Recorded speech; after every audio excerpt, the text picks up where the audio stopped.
There's a great stigma connected to a person's death from an overdose. It's a really difficult thing to deal with, whether that's accidental, whether it is a recreational experience that someone has done that has gone wrong, or maybe it's the outcome of a history of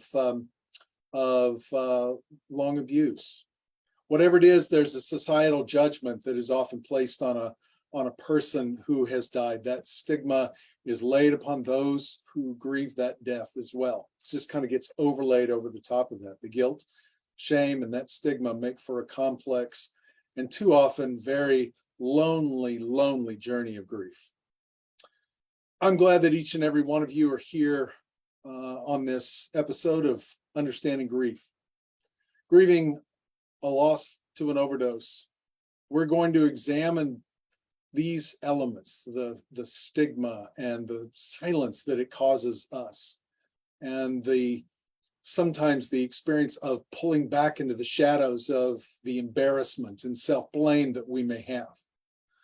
My friend Laura Vargas started a program in Philadelphia to respond to this wave of overdose death that we in the United States have experienced in the last several years.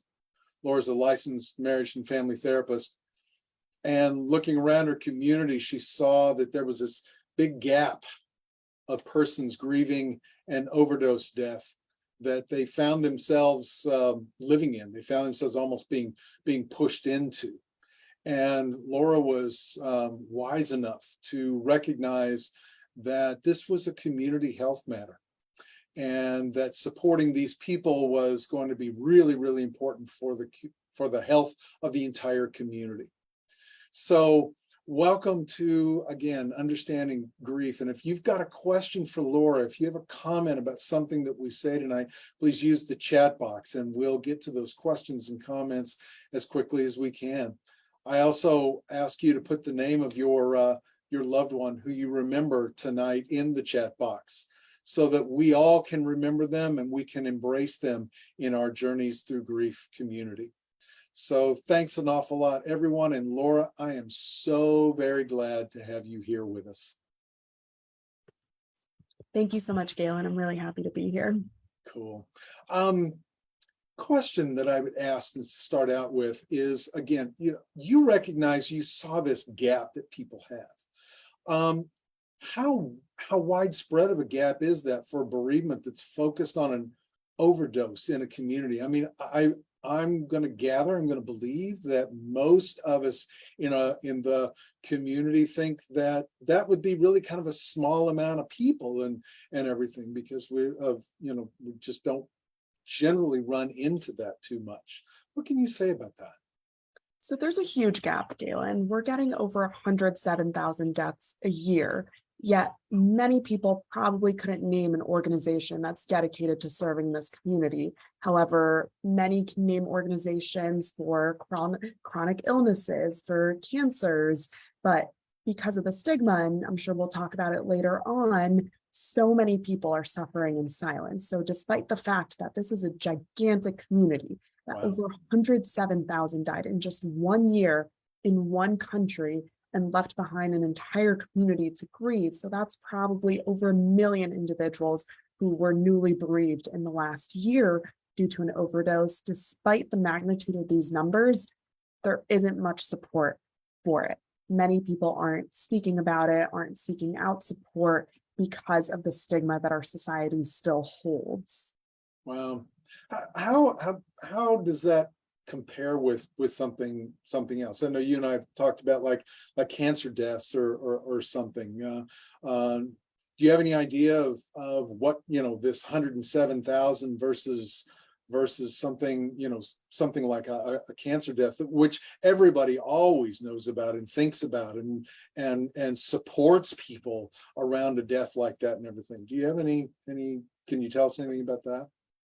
Absolutely. So statistics vary.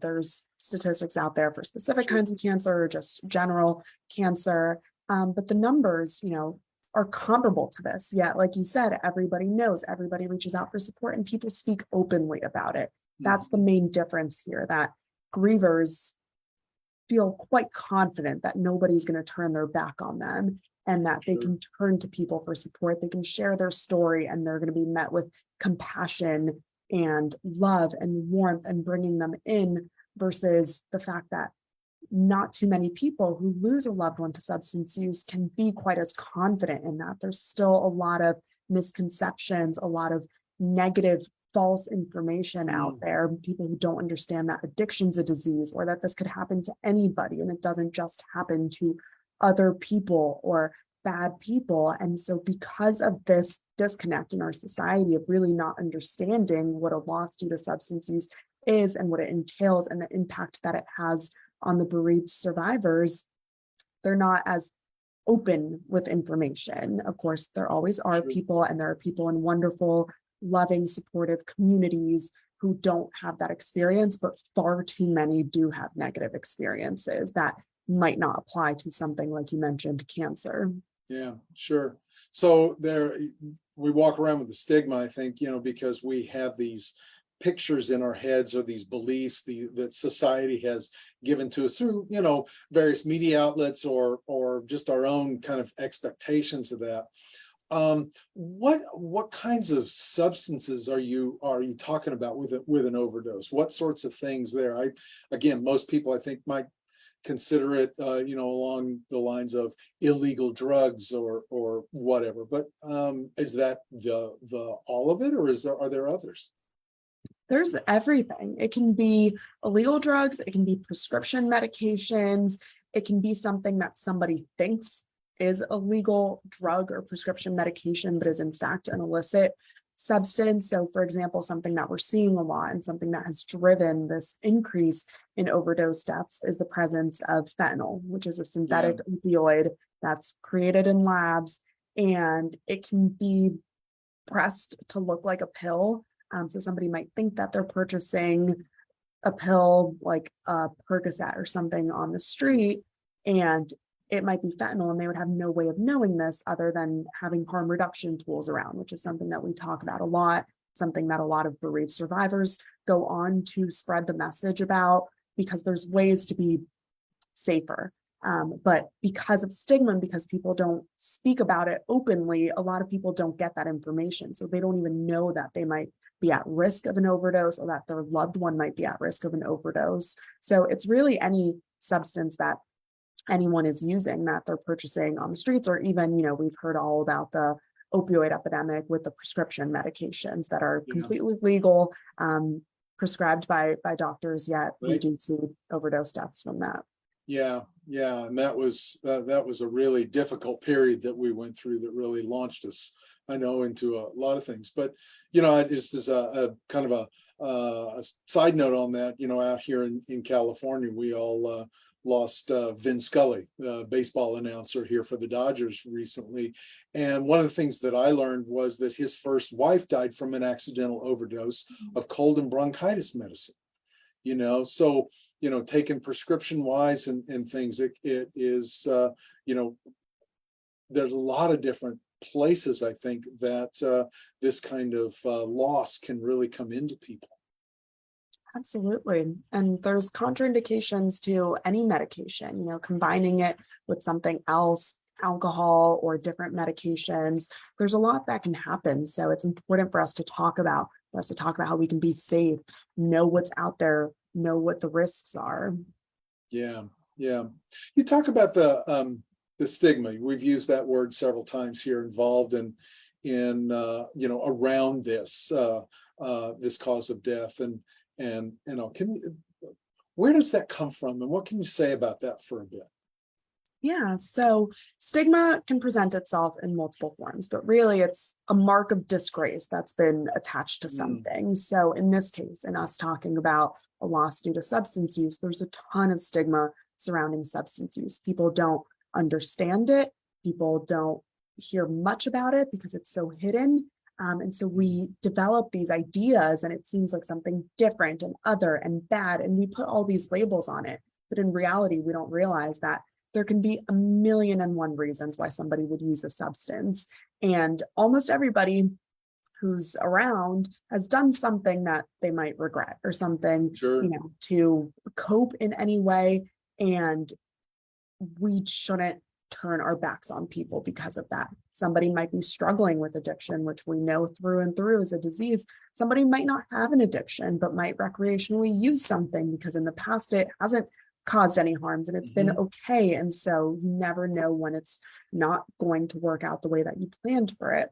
But because of all of these questions that remain, a lot of people build up stigma, assuming it's bad, and that can then present itself in many ways. So the three main ones that I would say are attached to this are internalized stigma. So that's when somebody has heard these messages so many times that they start to believe them, and it prevents them from challenging these messages, which are incorrect. It might prevent them in reaching out for support. So if somebody's heard messaging that says something along the lines of only bad families have a death due to substance use, which of course is entirely inaccurate, they might internalize that and not want to speak about it because they don't want other people to put that bad family label on them. Or another one is public stigma. So that's the reactions that you get from friends, family, from the public, where, they'll say things that are completely insensitive, things that are doing you no good in your grieving process and your healing journey. And they're really hurtful. And again, once somebody has experienced that, then they might be less likely to talk to others because they've been met with such anger and just this coldness and lack of understanding. And then the third one is structural stigma. Most things go back to societal, the way that, we built these systems. Our systems still aren't built for substance use, for a compassionate approach to navigating individuals who are using a substance for any one of a million reasons. And so there might not be services, or people might be rejected from services. There's a lot of red tape that families encounter when they are navigating a loved one's substance use. And likewise for grievers, that plays into what we were speaking about earlier, the lack of built-in supports, the fact that most people can't name a giant organization the way that they could for another disease. Wow. So, so what I'm hearing you is talking about really that sense of this believed moral failing almost that is placed upon the person who's died and their family. There must have been something wrong. What did you miss? Or other kinds of things like that has really just amps up the shame, the guilt, and again carries that stigma with them. Do you find people who have experienced this maybe don't say things about how their person died or something to kind of as a way to kind of keep that hidden, that cause of death? Is that something you see as well? It happens a lot, and it's a very personal decision how much you disclose, what you disclose, and that's for everybody to do as they feel most comfortable. Generally, we encourage people to be open because there is nothing to be ashamed about. This could have happened to anyone.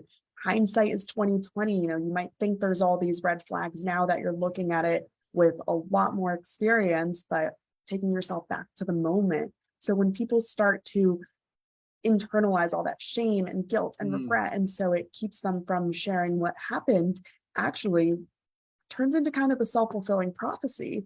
And so hear me out here on how that works. And again, this isn't saying everyone has to go out and share all their business. That's everyone's decision. How your community is, how your loved ones are, how you feel about it. But an example here, and something that I've pointed out to a lot of our clients, is let's say you hear from somebody that bad people lose loved ones to drugs, and you've lost a loved one, and you keep quiet. They think that your loved one died from a heart attack. That might have been what you told. And they really respect you. They really respect your loved one. And they go on thinking that person died from a heart attack. All those people that die from drugs are bad. So they've missed an opportunity to be proven wrong. And so if someone were to speak and to challenge it, people could start to see that humanity of, this happens to somebody that I really respected. This happened to somebody that was wonderful. But when we don't, and so we don't challenge it, it continues that cycle because they go on thinking that's just bad, that's just other people, because they don't know that it's happening in their community. They don't know that it's happening to people that they love and admire. And so that's an opportunity for those who do feel comfortable sharing their story. And there's a lot of work that goes into it before. This doesn't have to be right away. For some people, it takes a lot of processing and becoming the owners of their story and making meaning out of it. But once they do feel comfortable, and that might be day one, that might be year 5, it's different for everybody. Once they do feel comfortable, there's really this beautiful opportunity to educate some people, because a lot of people hold stigma because of ignorance, because of lack of education, experience with this topic. People are afraid of what they don't know, but a lot of times we can chip away at that fear when we do know more about it. Yeah. Yeah, I imagine that would be really, really hard, to become vulnerable in the midst of that. I love the way you put that, talking about owning their story. Owning their story. That is just,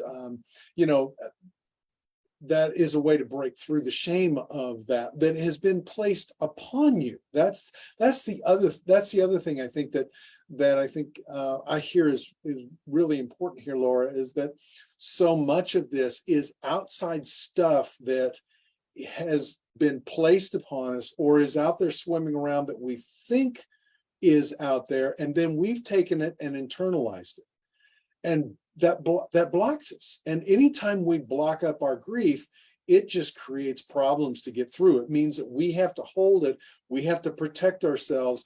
We have to use so much energy instead of responding creatively and openly to that experience of grief. We got to use that energy to protect and fend off. And boy, does that get exhausting and really hard. It's unfair, plain and simple. People are in immense pain. For many, it's the worst loss they've ever had. It's the most pain they've ever been in. And all they need is compassion, warmth, love, and support. And so to have this added element that you just described, it's not fair. Grief deserves to be heard, to be witnessed, but this stigma got in the way, and for so many people really impedes their grief journey, impedes their ability to own their story, to make meaning out of it, because there's so much worry about what others are thinking. And what I always tell clients is, we can't, let's take a look at what we can control and what we can't. We can't change the immense tragedy that just happened. The only thing that we are in control of now is how we respond, how we treat ourselves. Are we treating ourselves compassionately, or are we blaming ourselves because that's what we're hearing from this messaging that is so stigmatizing?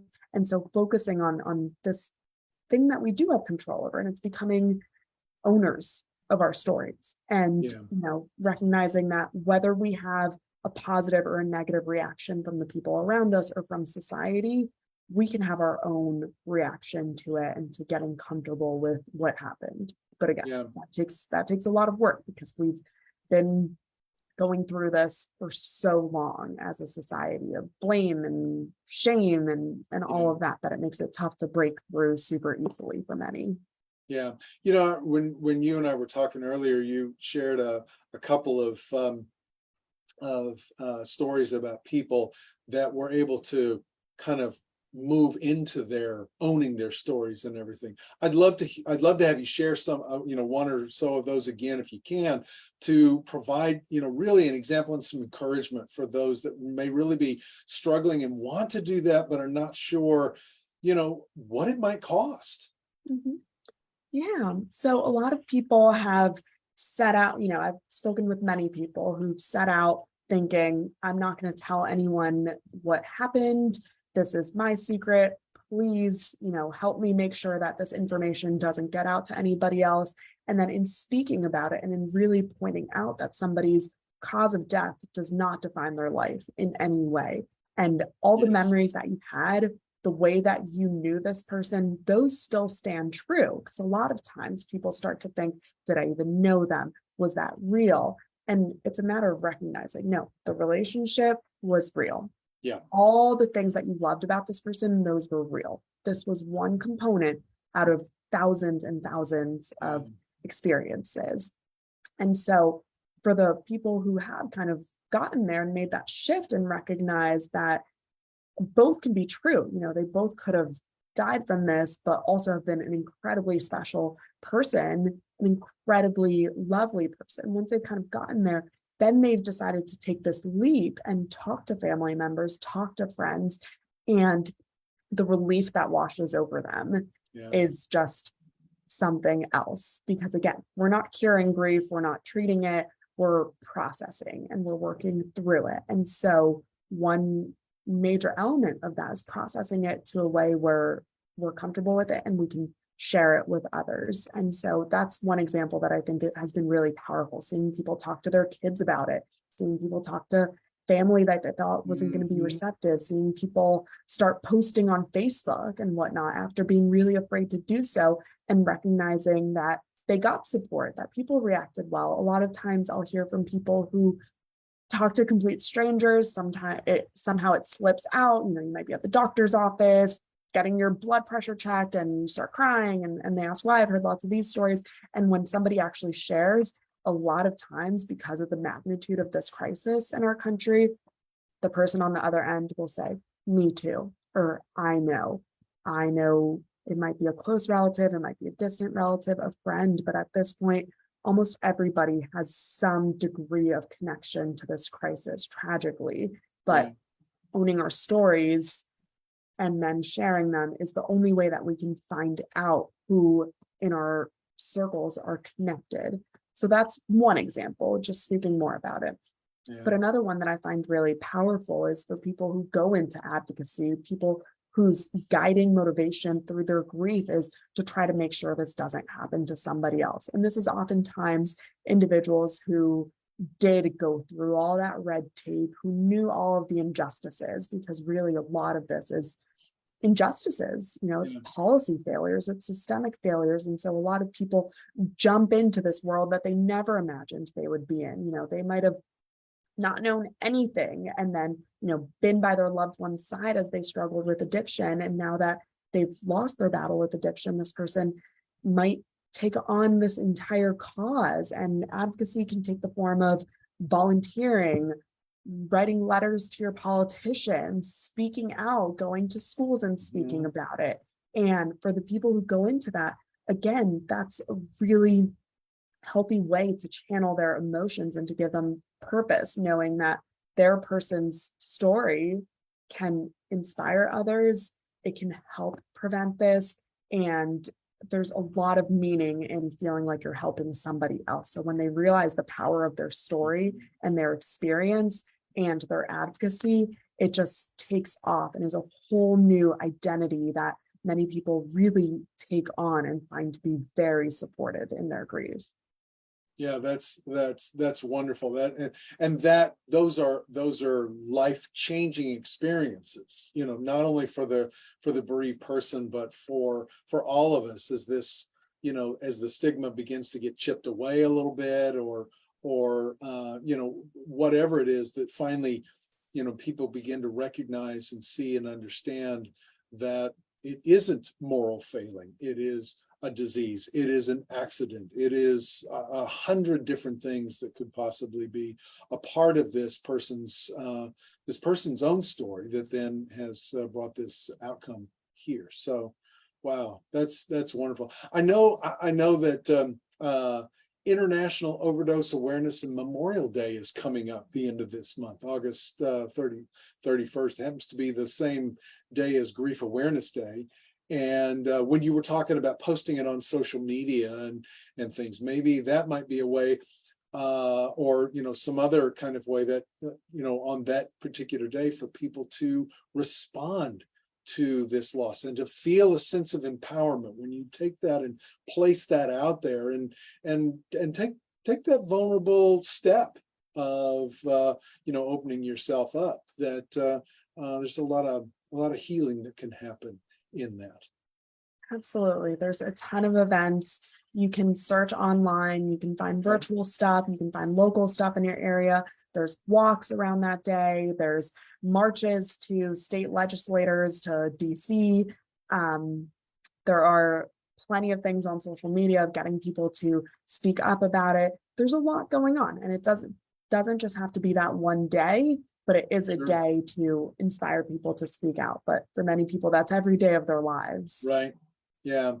For some it is. It does become that cause that they work for and everything. And for others of us, it is simply a one time or a two time or just, as they process that and release that internalization, then, because again, I just want to make sure that people don't feel like, that's the only route they have to go, is that full on life, life experience with that. Because some people do and some people don't. It's whatever, and I like the way you say it, makes sense for you and your loved one.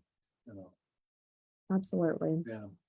Laura, it's been delightful to have you here this evening. Such wonderful information that you've provided, such encouragement that you have offered here to those that have been joining in with us and to our community here at Journeys Through Grief. It's there's so much that when we can expel and move beyond that sense of the stigmas that we have, that so much gets laid upon us and everything, that we really can find a good way to grieve and to move well and to take that person's, the whole of that person and their experience, their love and our memories of them, and let them really enhance us and move us forward in life. Thank you so much.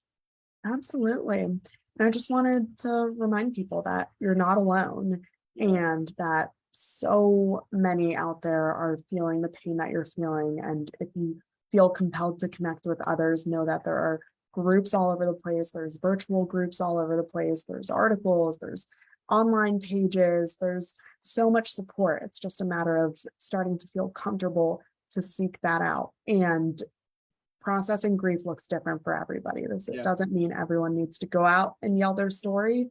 You can keep that to yourself. You can keep it to your close circle, and that's okay too. But what I will ask people is to have a little self-compassion. So to at least start chipping away at that internalized stigma, if that's something you're battling, or if you're feeling like you can't speak about this, or you're entirely alone. So that's a really personal process, but I'd like to encourage people to work on that. Yeah, giving ourselves permission to do our own grieving and to be kind to ourselves, offering to ourselves what we'd offer to somebody else, in a sense, who's hurt and wounded and grieving. Absolutely. Oh, Laura, just fantastic. Thank you so much.